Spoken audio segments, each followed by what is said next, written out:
All right, so let's be honest. How much do you use social media? Has it kind of taken over your life? Probably too much. Probably too much. I think everybody would answer that way. And think about our kids on top of that. How many hours might be on their screen time if you looked inside their iPhone? But to be very, very self-disclosure, I preach to them that.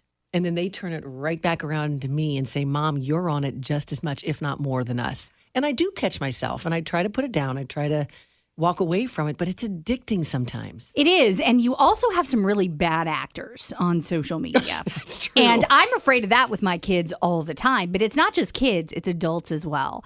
And the premise, a story that is just shocking, is part of a movie that was locally produced called Social Media Monster.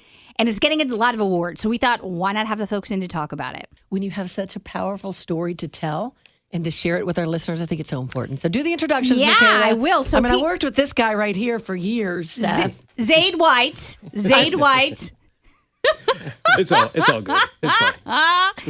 And Peter John Ross, who I know is Ross, and I worked with Ross when I did a video for the city. So the fact that these two have come together, it's pretty incredible. So Ross, what is this movie about? Let's ask you that first. Social Media Monster. It could mean a lot of things, but what is it truly about? It's a documentary about a series of events that happened in St. Joseph, Missouri, a city I'd never heard of before, where just from some bizarre incident and a high hop spread out over Facebook and social media into kind of a war between this one guy and the city officials, people in the city. And I just found the story fascinating and had to tell it.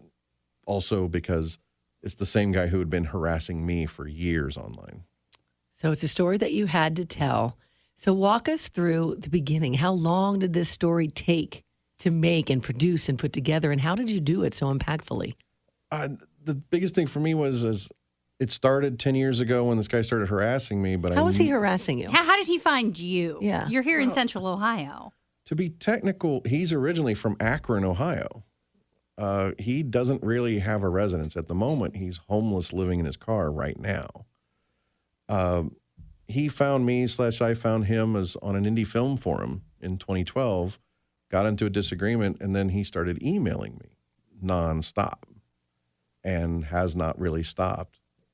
Although that's not true. He did stop recently when I was just granted a civil stalking protection order against him a few weeks ago. Well, kind of. Yeah, he's kind of stopped, but not really. He stopped emailing me, but is talking about me on Twitter live videos 4 to 6 times a day. But that is what social media has done and become, is you can attack anyone at any time without any validity to it.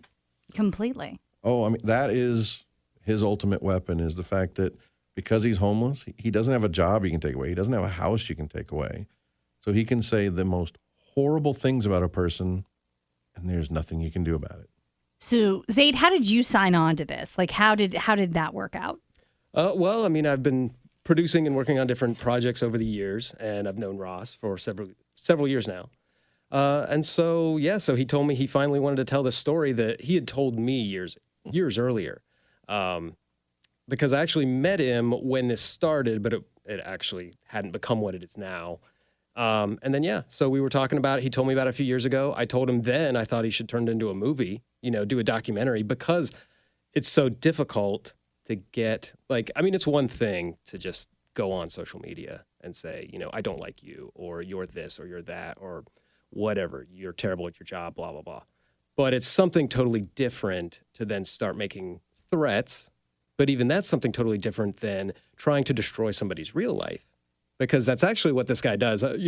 Ross hasn't gotten quite to the selling point, is that this guy, he doesn't just, he uses social media. That's his primary tool, and the internet.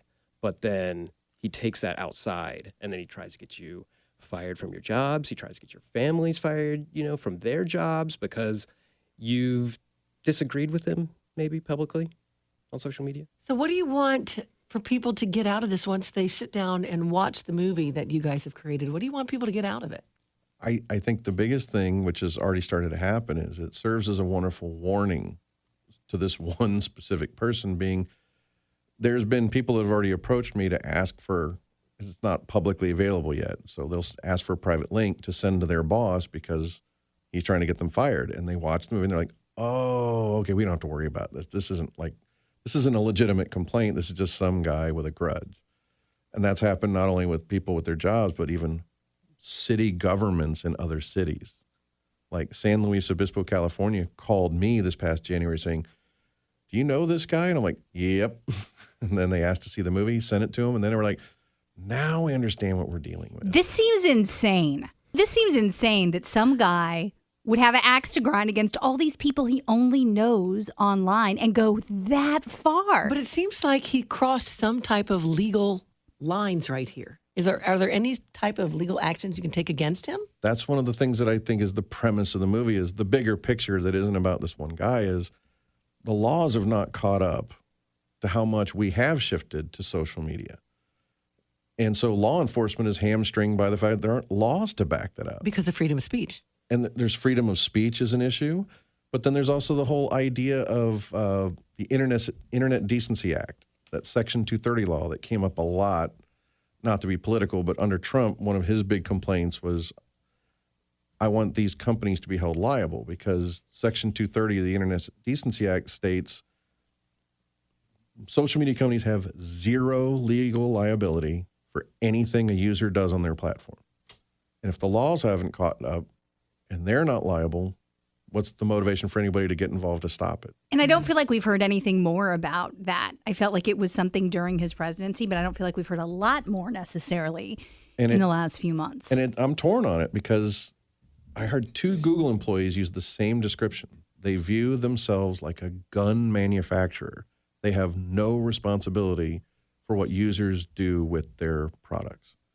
So tell me a little bit about the response that this movie is getting, because Zaid, I hear it's really great. I've seen it online. Lots of awards so far. Oh, yeah. Yeah, absolutely. Ross has been great about sending this film to pretty much everywhere that he can. And everyone loves it. And I'm not trying to sell it here. I mean, everyone seems to really like the movie, unless they are found out by the subject. Right. Then they're like busted. They don't want people to see this movie then. Right. Well, he doesn't want anyone to see it. Well, sure, but anyone like him, same thing. Exactly.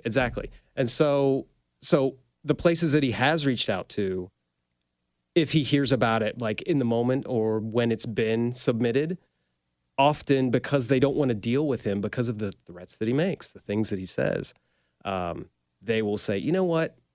Sorry, we're just going to pull it from our festival. Yeah, we're not going to show it. There was one film festival that we had not only been admitted to, but they gave us Best Documentary. He contacted them with a made-up story about the film being racist and that I was a racist. That they're like, we don't have time to look into it. We're taking back the award. What? Oh, my gosh. And they said, and this decision's final. Don't talk to us about it anymore. It's like, the film had nothing to do. You've seen it. There's nothing about racism in it whatsoever. No. And so... But this is who we're dealing with. That's the thing is, but look at the power of that. Here's the power of it. He knows there's going to be people that are too busy to look carefully. And if he can do damage, guess what he's done to every festival since? I'm hitting this racism angle. It worked once. I'm going to keep trying it. It hasn't worked again yet, but that hasn't stopped him from trying. Something has to change, because this really can't go on. Because if you think of the way it is now and how it started, you wonder to yourself, how far can it go if no one does anything to stop it, or at least put limitations on it?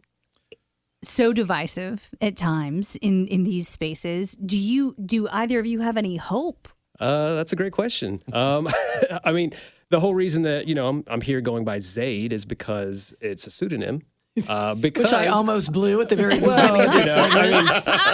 We won't talk about that. It's fine. It never happened. But yeah, so I mean, you're using a pseudonym because I'm using a pseudonym because I just don't want to deal with what this guy can do, because I've seen the damage that he's done to Ross and Ross's career. And I've heard what he's done to other people, and I've seen other people. I mean, Ross has told me about this person came forward and have asked him to stop working on the documentary because they're being harassed simply for being affiliated, for being friends with Ross. So he will go after your family, your friends, whoever he can to get what he wants out of you. And the sad thing is it keeps working. And then because of the nature of the internet and social media, the police don't know what to do about it. So they just kind of don't do anything.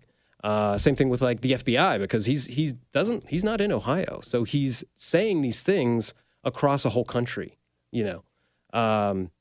And So you have hope or you don't have hope?